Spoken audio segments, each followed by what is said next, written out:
พอดีเหมาะกับเราเลยนี่กระโตเราบ่สูงเนาะในซอยแล้วเนาะโดยนี่แหละขาขี้พี่น้องเลยแม่นบอกอันนั้นไม่เท่าอืมทำให้แล้วเนาะโดยสบายดีโตสิได้หัวยนต์ห้างใหม่แล้วบัดนี้เนาะ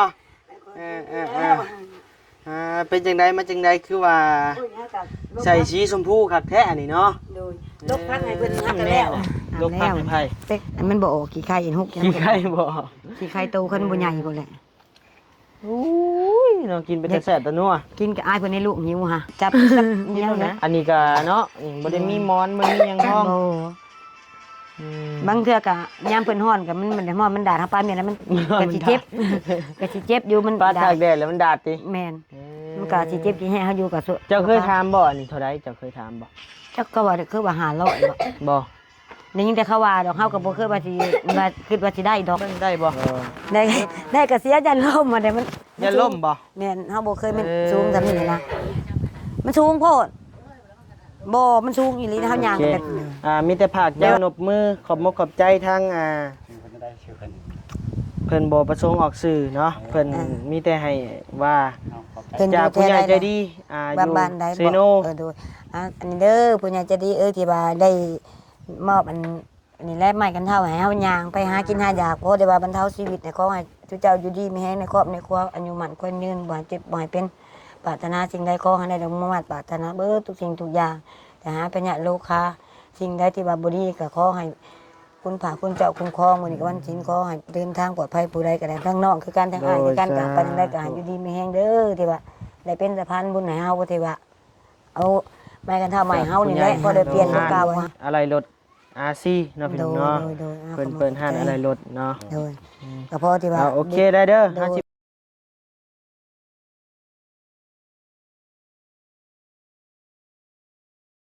ลมมาลีอันนี้เนาะพี่น้องเอ้ยเนาะเปิดคลิปเปิดภาพมาปานนี้เนาะพี่น้องเอ้ยอยู่เพื่อนสาวหน่อยเด้อพี่น้องเด้อเนาะสาวหน่อยคนพิการทางขาพี่น้องเอ้ยที่ว่าบานิวเคยมาถ่ายแล้วคุดจิรออยู่ทงไห้ทงหน้านะพี่น้องเนาะตัดภาพมาบัดนี้กะเดินทางมาแต่เช้าๆพี่น้องเอ้ยออกเงินมาตั้งแต่9 โมงมาฮอดพี่กะ10 โมงปลายพี่น้องเอ้ยถือว่าเฮิงเติบพี่น้องเอ้ยเพราะว่าคนทางโอ้คือผีนี่พี่น้องเอ้ยบ่แม่นทางว้าวหมุนมัดรถบานิวเนาะขนาดว่ายกสูงขึ้นก็ยังว่าบ่อยากรอดว่าซั่นเนาะพี่น้องเอ้ยวันนี้ก็ขอกราบทักทายสบายดีพ่อแม่พี่น้องหมดทุกคู่ทุกคนเด้อเนาะที่เข้ามาชมคลิปบานิวโดยตลอดมาเนาะบานิวก็ขอบคุณใจทางผู้หลักผู้ใหญ่ใจดีทุกท่านเด้อพี่น้องเด้อเนาะที่เข้ามาให้กำลังใจโดยตลอดมาเนาะบานิวก็ขอบคุณใจหลายๆเนาะพี่น้องเอ้ยมามื้อนี้ก็มีแนวมาฝากมาต้อนลาวพี่น้องเอ้ยเนาะถือว่าเป็นข่าวดีอีกข่าวนึงก็ว่าได้เนาะพี่น้องเนาะมีทางเอื้อใหญ่ใจดีพี่น้องเอ๋ยเนาะจากห้านซ่อมแป้งรถ RC เนาะพี่น้องเนาะทางซีโนครับผู้ใดเป็นพาเครื่องพาของใหม่บานิวก็เฮ้ยเติบแล้วพี่น้องเอ๋ยแต่ว่าบานิวบ่ได้มาให้เนาะเพราะว่าช่วงนั้นก็ติดภารกิจสาวแต่แล้วก็มุนน้องสายฟ้าแน่ก็น้องสายฟ้าก็บ่ปานใดดอกแต่ว่าสาวแต่นี่นักพี่น้องเอ๋ยก็เลยว่าบ่มีเวลาเอามาให้แล้วเพราะว่าเส้นทางคนละทางกันเนาะถือว่ามาพี่ก็ใกล้เติบได้พี่น้องเลยเนาะ60 ลักซะเนาะพี่น้องเนาะตีแบบกลมๆเลยแต่เซโนฮอดลัก3กับ30มาฮอดพี่50กว่าไปบ่ฮอด60เนาะเดินทางมากับบ่าวยาว2คนพี่น้องเลยเนาะโดยสบายดีนอนวันนี้ปลุกเพิ่นแต่เช้าได้มื้อนี้พี่น้องเลยแต่8 โมงมื้อเดียวนี่อยู่บัดมื้อเดียวบ่เจ็บหัวโดยนอนดึกมาตื่นเช้าคิดว่าโดยว่าถ่ายเดี๋ยวไปเอาของขวัญไปแล้วกันอย่างนี้โดยสบายดี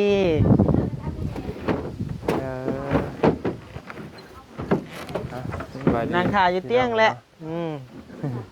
ฮึบนี่แหละ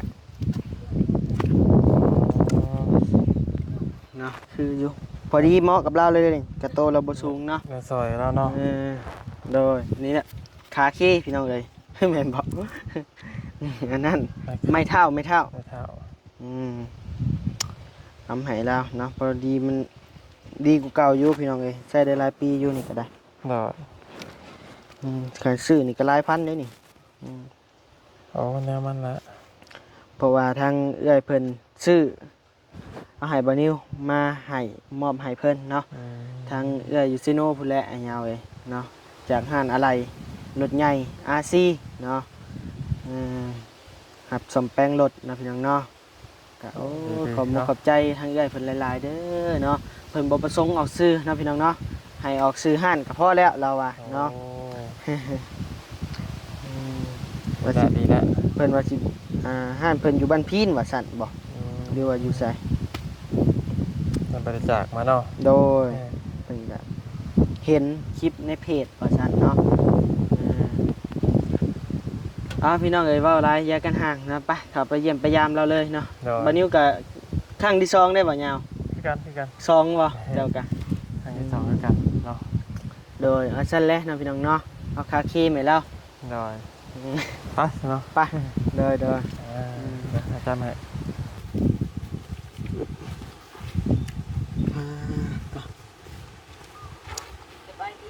โดยสบายดี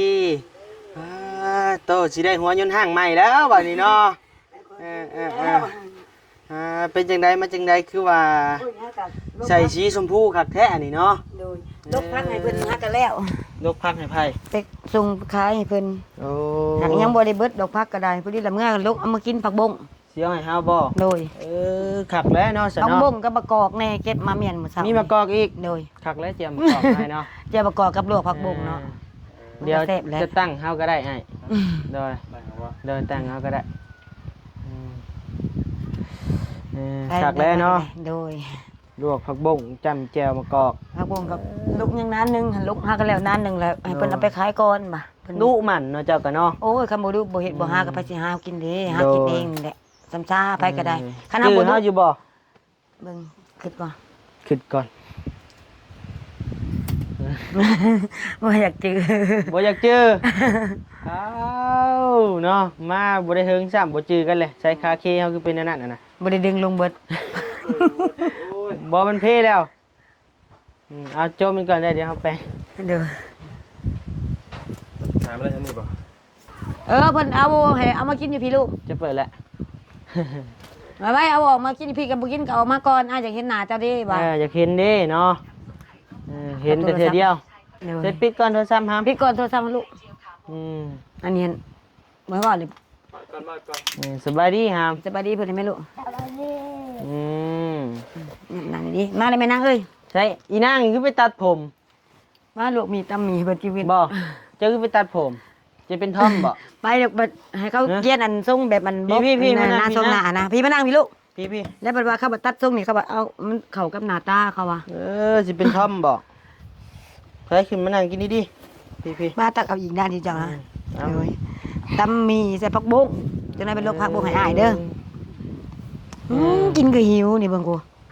หิวแล้วเนาะนางหาแต่มาแต่โรงเรียนเนาะ เมื่อนี้ท่านได้เข้าเถื่อป่ะ คือใส่ชิ้นซะ นุ่งนี่บ่อยากนุ่ง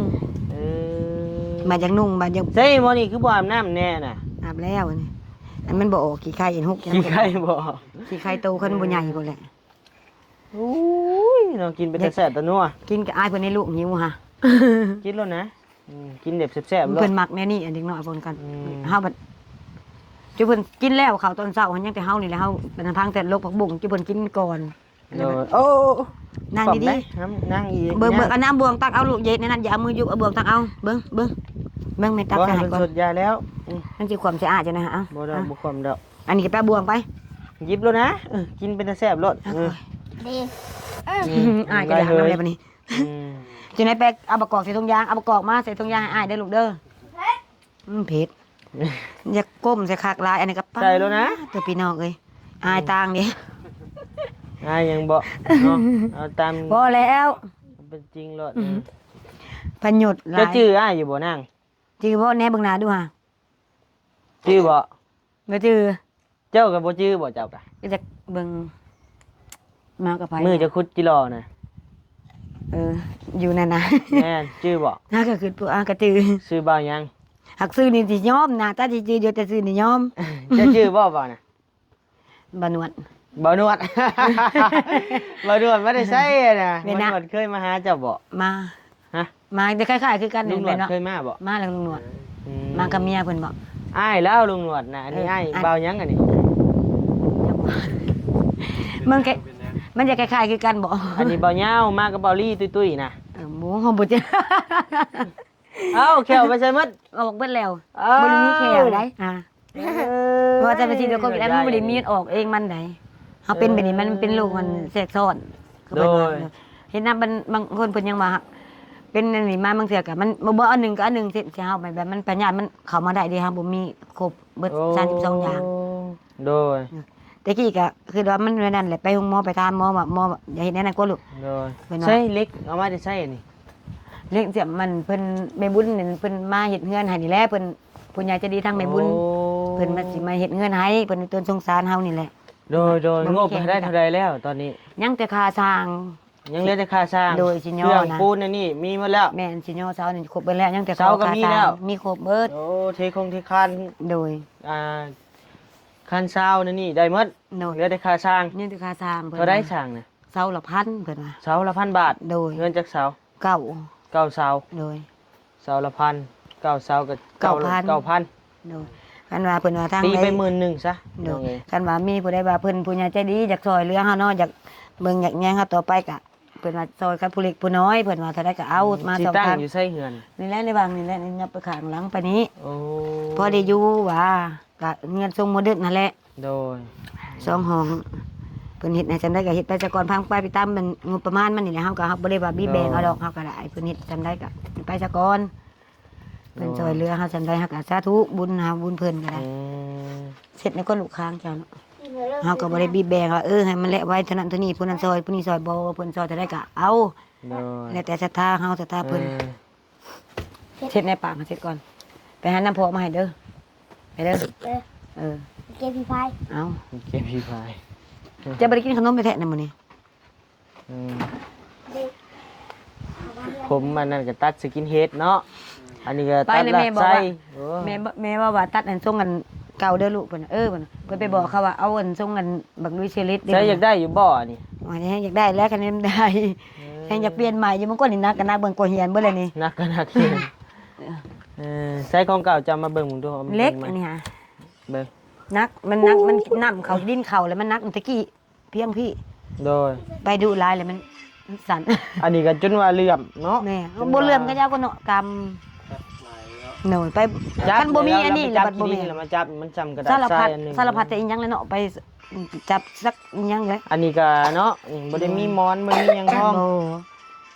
อืม บางเทื่อก็ยามเพิ่นฮ้อนก็มันฮ้อนมันดาดเฮาปลาเมียแล้วมันก็สิเจ็บก็สิเจ็บอยู่มัน ปลา ดา ตา ด กแดดแล้วมันดาดติ แม่นมันก็สิเจ็บสิแห้งเฮาอยู่กับ เจ้าเคยถามบ่อันนี้เท่าไรเจ้าเคยถามบ่ จักก็ว่าคือว่า500บ่ บ่ นี่ยิ่งแต่เขาว่าดอกเฮาก็บ่เคยว่าสิว่าคิดว่าสิได้ดอก โดย มีอันนี้เพิ่นพอในเฮือนนี่เฮ็ดให้ตะกี้มีตู้จอด โดย แล้วเพิ่นคิดว่าเอ้ยเมียบ่มีเหล็กยางตะกี้ไปนั่งรถยู่ไปรถยู่เพแล้วเพิ่นก็เลย โดย หาเหล็กมาจอดให้ อันนี้ ลุยเอาไปลินบ้างไหมรถในเฮือนไปลูกไปอ่ะโอ้ย ไปครับ ไปลินในเฮือนก็ลูกไปไป เอา ลุย เสียงลงไงหน่อยไว้โตนี่ เข้าไปลินในเฮือนก็ได้ไป เอาเสียงลงเอาเสียงลงอืม สมเน่ มาแล้วก็ว่าจะได้อยู่ว่าก็พอเนาะบ่มีเงินซื้อหรอกเฮ้ยว่าจะกินเท่าใดวะฮักก็ซาถือว่าเพิ่นว่าเพิ่นสิอาสาเฮ็ดค่าเทียมให้เพิ่นว่า โอ้ย เฮาก็จักสิได้บ่ได้ก็เพิ่นเฮ็ดได้ก็สาธุบุญเพิ่นบุญเฮาหั่นแหละประมาณ2เดือนหาเพิ่นเอาสิมาแล้วเพิ่นสิเฮ็ดมาให้ ผู้ใหญ่บ่ โดย จะดีบ่ เลยเพิ่นกับคนในบ้านดงนคุณนี่แหละเพิ่นเห็นเฮา ดีแล้วเนาะ ไปมายางไปลำบากอะนะแล้วเพิ่นว่า โอ้ย อยากได้บ่ค่าเทียมเพิ่นว่าอยากได้แล้วเลยอยากได้เนาะไผบ่ได้มันอยากไปสะดวกมาสะดวกเฮาเพิ่นว่า หั คั บ น ยอมหับแต่แล้วพี่น้องเอ้ยเนาะบ่อยู่ซื่อๆคนพิการได้พี่น้องเอ้ยบ่อยู่ซื่อๆ เด็กขาก็บ่ได้มีเด้อ ปลู จังได๋ว่าตัวขาเลยนี่ เด้ อืม คือเพิ่นว่าคือว่าจังได๋ว่าตัวแขนตัวขาเพิ่นว่า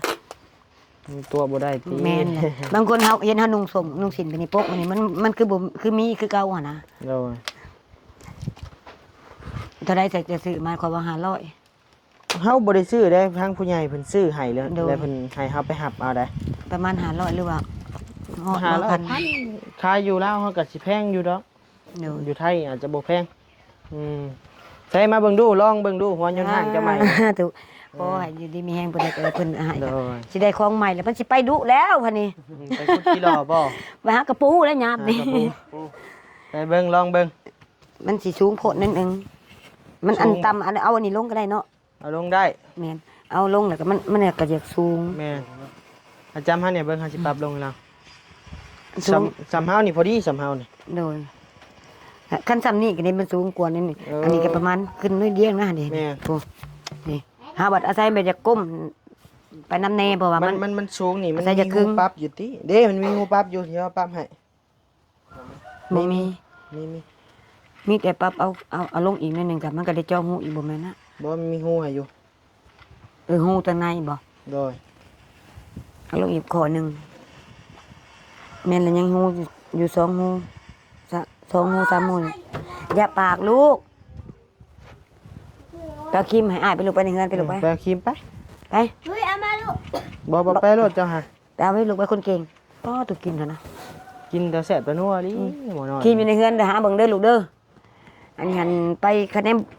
เฮาเอาไม้ไปคือไม้ต้นไม้มันบัดดอกล่ะเฮาบ่กล้าไปหากินหายากกันนะเดี๋ยวมันหัก มีอยู่บ่ตัวไม้กันยันมันหักบ่ เพิ่นเอาให้ก็มันกับไม้กับปวกกินแน่แหละเฮาก็บ่กล้าเอาไป มันหลายปีแล้วเนาะ โดยเฮาบัดอาศัยบัดครึ่งแบบว่าเฮาถือนักบ่หรือว่าขึ้นคันให้คันหน้านะแล้วอย่างมันหัก ปรับลงได้อยู่ โดยมีอยู่เขาสิค้าอยู่นี่ก็ได้ค้าใหม่เขาแล้ว มีอยู่นี่2ค้าคนนี้ตะเล่วันนี้ เสียววันค้าเก่าขายบ่ บ่หยอกแล้วเอิ้น บ่มีดอกเล็กเศษแม่เอ้ยบ่มี บ่มียังบ่ได้ไปเก็บช่วงนี้ยายเอ้ยยังค้าเวียกหลายอย่างอยู่เด้นี่โอ้ยบ่กระป๋องหันเด็กน้อยเขาขายเบิดแล้ว ซื้อเล็กซื้อโยมบ่ กระป๋องก็มีได้น้อยเดียวนั่นไปแลกขนมมันดิ น้อยเดียวก็ต้องบอกเองแต่พวกตัวตรงกัน เออ ไป ทองกันดิ ไปแล้วมื้อหน้าจะมาเอาแม่เดี๋ยวค้าเวียกอยู่ เดี๋ยวนั้นก็ได้บ่ทันเดี๋ยวก็เอาเพิ่นลงเบียกก่อน ลงเวียกก่อน โลเท่าไรจ้านี่ค่ะ มาหาพัน โลโยมได้อันนี้ทองได้ ซื้อบ่นี่แล้วนี่ ชื่อบ่นี่ โล5,000 โอ้ยซื้อแล้วคนเดียวในสายป่าน อันนี้เป็นเด็กวันยนต์ห้างใหม่ แล้วแต่ได้ผู้อยากขายหน่อยผู้อยากซื้อผู้อยากขายเอาเลยเนาะ อ่ะเมียนนำจะก่อน จั จั ง ง หวะเขาวานตลาดก็ของ เอ ข่อ อย ค่อยลง อืม บ่ว่าดอก มีหลายรูปแบบ แต่เอาตัวนี้ลงนี่ผู้ดีไปว่าเฮาจับมันยังอยากเจาะ ตอ เด้ นนั้นเป็นยังไงจังประสาท มันต่ำ ต่ โดย มันเก่าก็จะเปลี่ยนใหม่แหละเนาะ ขายโลดเพิ่นสิเอาให้เท่าใดก็เอา ำเบิ่งมันเป็นยุ่มหลายมันได้เป็น ทองได้ ก็ต้องมาเบิ่งโดยมากนะประตูดอก ทองได้ ระยะแล้วบ่ขายดอกไปแล้วมื้อหน้าจังมา นี่น่ะโยมนี่น่ะขาวๆทางในนี่แต่ว่ามันเคลือบซื่อๆ มานั่งนะเพิ่นนี่เพิ่นเอาหัวยนต์ห้างมาให้ใหม่นี่ ได้พอเพิ่นบ่ โดยเอาครีมมานี่เด้อพอ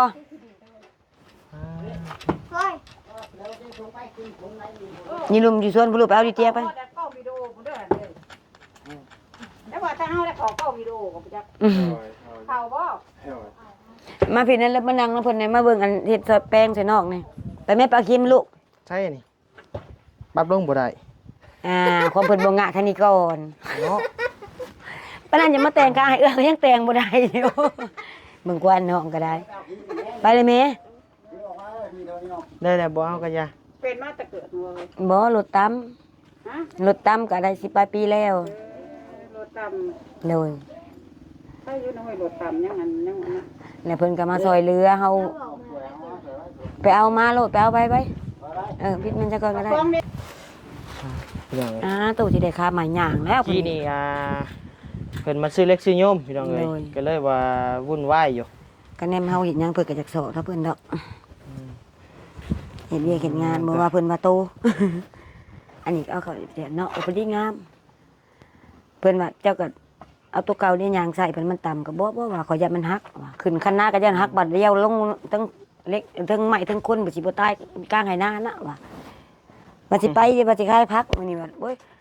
บ่ได้ให้เด็กน้อยไปถามมันหญ้าในเฮือนหลังนั่นแบบว่าเพิ่นเอาสิมาเบิ่งเอาเพิ่นซื้อให้โลนึง14,000 เอา10 โลเอา10 โลแล้วก็ลงให้เพิ่น เจ้าบ่ปลูกผู้เดียวเลยบ่ ปลูกก็พอเล็กน้อยนี่เฮือนแหละเพิ่นรดน้ำซอยกันนั่นแหละเฮาเป็นผู้ ใครอยู่เนาะ ขายโดใกล้ๆกูไปเฮ็ดน้ำหมูอยู่สวนหมูมาพี่ลูกเอาครีมให้อ่ะเดี๋ยวคนตีกับเมียออกมาครีมทั้งคนตีเบิ่งเนี่ยมาพี่เอาคอยไปแน่ หูจักก้มหัวก้มหยังอยู่ได้เนาะหมอนี่ กลมนี่ใครก็อายมานิดนึง ใครก็อายมันเลยนี่ ต้องใส่เงินขาดนี่อายเนี่ยป้าเตอคันพออยู่บ่กล้าได้ขึ้นในนี่นั่นนี่คันแม่บุญมาคือว่านี่พอบ่อยู่ป้าตัวมันปวดประสาท ว่าแล้วเด็กน้อยเนาะมันดื้อ โดย แนวนี้มันเป็น มันเป็นเองมันอาจจะเบื่อผู้ใหญ่พอเป็นมันก็สิยอม พี่น้ บ่ องเอ้ยได้ลิขสิทธิ์มาจากผู้เฒ่าบ้านเราถึง แม่ผู้เฒ่าซาลี่แนวนั้นมันเป็น แต่มันก็เป็นเองมันบ่ได้ดอกไปละไปบ้านนอกสมมุติว่าไปบ้านนอกไปขอต่อบอกพร้าวเขาคือคู่มือเขาสิสลาดอยู่ดอกซื้อในหน่วย1,200จังซี่เขาก็บ่ขายแล้ว1,000เว้น1,900ว่าสิตะกี้เฮาไปนั่นบ่ไปถามซื้อแล้วหัวจนเจ็บท้องเหมือนเราฮู้จักว่าหน่วย 2,000 เด้เราว่าขอขายแต่หน่วย 2,000ได้ลูกเอ้ยเราว่าหน่วย1,900เลยแม่บ่ขายข่อยบ่ขายข่อยลุกเราว่า1,900ขายนึกว่าข่อยมีสำนี้เงินน่ะบ่ได้คันหน่วย 2,000แล้วแม่สิขายให้โตเรา เดี๋ยวเจ้าหันเข้าใหม่เด้อ โดย ใช้ลองเบิ่งมึงดูหัวยนต์ห่างใหม่นี่ ตัวสิได้ครับยนต์ซ้ำถึกเลขแล้วอันนี้ ใช้ ป้าตัวมันคือสูงแท้สูงโพด สูงเนาะ แม่น ใช่ลอง คันซ้ำจ้ำแต่นี่พอดีแต่ว่ามันอยากสูง เออ มีแต่ให้เพิ่นเจาะลงมาอีก แม่นเอาไปให้ เจาะลง เจ้างูใหม่ โดยนี่ให้พอมันตะเลยมันเบิ่งนี่ดูนี่มันเบิ่งเพิ่นนี่ ไปเลยจังเจาะก็ได้ เพิ่นก็มีแนวเจาะแบบ โดย สวรรค์เจาะ ไปเลยจังเจาะก็ได้ โดย นี่ หา แต่ แต่ ล ว่า องเบิ่งก่อนลองเบิ่งได้บ่ ได้ก็เสียยันล่มมาได้มัน อย่าล่มบ่ แม่นเฮาบ่เคยมัน เออ สูงซำนี้นะมันสูงโพดบ่มันสูงอีหลีนะเฮาย่างก็แบบแบบว่าเฮาย่างอันเดียวมันเงือกล้างคืนเด้มันเคยเด้เฮาย่างต่ำมันก็ยังเคยเนาะขึ้นคณะมันอยากเงือกคืนเด้ โดย แม่น แม่นจะเจาะให้แล้วใหม่เด้อไปแล้วเด้อ โดย อ่า แม่นางเพิ่นแน่ สบายดีเด้อ เด้อ โดย ย่านล่มบ่แม่นยังสูงหันบ่กว่าเฮาอ้วนกันยังยะอันนี้ฮะคือว่าเฮ็ดกะเวะกะเบงเอาอีกลงอีกหูหนึงประมาณคอ เจาะหูเอา เจาะแห้งแล้วไปแตกตับ ง่ายก็ได้ขึ้นมาอย่างนี้ก็ได้ บ่ใหญ่ก็ยับลงผู้ มันสูงเลยมันตามเลย มันสูง เนี่ยเอายับขึ้นมา อันนี้ขึ้นมาไม่เห็นสูงแล้วว่ะโอ้ยเราถึง แล้ว โอ้ยจะเอาโลกขึ้นมาอีกมันก็สูง เอาได้แล้วได้แล้วนั่น เอาชิมแม่ป้าเลยฝากเจ้าขอบบุญขอบคุณ เออ ทาง อ่ะ ใช่อย่าพึ่งก่อนเนาะ เพิ่นบอกสิมาได้บ่ มาเจ้ากับมานั่งนำกันมาย้ำมา นั่งดิมานั่งกัน สแกนพ่อผมพาหน่อยเด้อไอ้เบิ้งชิมอบให้เบิ้งอึ๊บเอาจับเอาสแกนพ่อผมให้เนี่ยโอเคมีแต่ผากเจ้านบมือขอบมกขอบใจทางมันก็ได้เชื่อกัน เพิ่นบ่ประสงค์ออกสื่อเนาะเพิ่นมีแต่ให้ว่า เอาขอบใจ เพิ่น จากผู้ใหญ่ใจดีอยู่ บ้านใด ซีโน ดูอันนี้เด้อผู้ใหญ่ใจดีที่ว่าได้มอบอันนี้แลไม้กันเท่าให้เฮาย่างไปหากินหาอยากเพราะได้ว่าบรรเทาชีวิตในขอให้ทุกเจ้าอยู่ดีมีแฮงในครอบในครัวอายุมั่นควรยืนบ่ให้เจ็บบ่ให้เป็นปรารถนาสิ่งใดขอให้ได้ดังมุ่งมั่นปรารถนาเบิดทุกสิ่งทุกอย่างแต่หาเป็นญาโลคาสิ่งใดที่ว่าบ่ดีก็ขอให้คุณพระคุณเจ้าคุ้มครองมื้อนี้ก็วันศีลขอให้เดินทางปลอดภัยผู้ใดก็ได้ทั้งน้องคือกันทั้งอ้ายคือกันก็ไปทางใดก็ให้อยู่ดีมีแฮงเด้อที่ว่าได้เป็นสะพานบุญให้เฮาบ่ที่ว่าเอาไม้กันเท่าใหม่เฮานี่แหละพอได้เปลี่ยนตัวเก่าหากินหาอยากสะดวกสบายในครอบครัวเขาว่าให้เบิดทุกคนนั่นแหละอยู่ดีมีแฮงวันนี้ก็วันศีลก็ขอให้คุณพระคุณเจ้าคุ้มครองเด้อบ่ต้อง สาธุจากผู้ใหญ่ ให้ห่างมี ห้าน รวย อะไรรถอาซีเนาะพี่น้องเนาะ โดย เปิดห้านอะไรรถเนาะ โดยก็พอที่ว่า โอเคได้เด้อหาชิมเมื่อป้าได้บัดนี้ได้ สิไปทางไหนต่อจ้ะมื้อนี้ ผู้และพลานผู้และ โอ้ อ้อมไปผู้และ บ้านเก่าเฮาก็ดงเห็นบ้านเรียนไซอย่างดี โดยเฮาใกล้พลานไปบ้านหัวเมือง บ้านของเมืองอันทางไปบ้านเจริญมอง แม่น ทางยังบ่ได้ฮอดบ้านเฮา ฮะ ยังบ่ได้พารานก็ยังเนื้อโดนบ้านเฮาขึ้นเมืองอีก โอ้ เด้อสมมุติว่าไปดงเห็นเนาะแล้วก็มีโรงงานน้ำตาล โดย อันบ้านโรงงานน้ำตาลนั่น บ้านหัวเมืองอะไร บ้านหัวเมืองลงมาขึ้นมากับบ้านเรียนไซขึ้นมาบ้าน โด เฮาย บ้านเลนไซ โดย บ้านเจ้าบ้านเลนไซ โดยตะกี้ เจ้าโรงงานน้ำตาลเนาะ แม่นแหละมันเป็นบ้านอพยพมาจากจีนแหละบัดนี้เขาขึ้นบ้านบ้านเรียนไซเบิด โดยเจ้าเป็นลูกครึ่งจีน โอ้ลูกสอดเราถึง ลูกเราเทิง ตะเบินจะตะเบินแยง ตะเบินเลยตะเบินตันตะเบินอันยังก่อนตะเบินปลาแล้ว ตะเบินประนี่ใจจิเมื่อ กิน บ่ ข้าวนี่จะโดย จะโดยเนี่ย เอาอยู่ดีมีแห้งเด้อพี่น้องเอ้ยลำลาก่อนบาดนี้เนาะอยู่ดีมีแห้งโดยมาทุกผู้ทุกคนเด้อเนาะโดยบ๊ายบาย ทำบุญหน่วยกันเอาเด้อคงเพิ่น ใช่เดี๋ยวเอาผักบ้งให้อีกบ่บัดนี้โอ้ยเนาะเอามาชามักอยู่ของพี่นี่ เอ้ยบ่ได้เอานั่นแหละให้กินน้ำใจจังเฮาก็ได้แป๊บๆ เอ้ยพี่น้องเอ้ยไอ้เมื่อปลาเด้อสบายดีปลาลุงโดย